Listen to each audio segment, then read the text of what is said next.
भारताचे लोक भारताचे भारताचे एक सार्वभौम समाजवादी धर्मनिरपेक्ष लोकशाही गणराज्य घडविण्याचा व त्याच्या सर्व नागरिकांस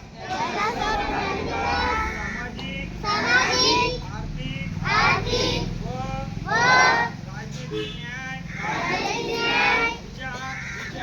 अभिव्यक्ती विश्वास श्रद्धा व उपासना यांचे स्वातंत्र्य दर्जाची व संधीची समानता निश्चितपणे प्राप्त करून देण्याच्या आणि त्या सर्वांमध्ये व्यक्तीची प्रतिष्ठा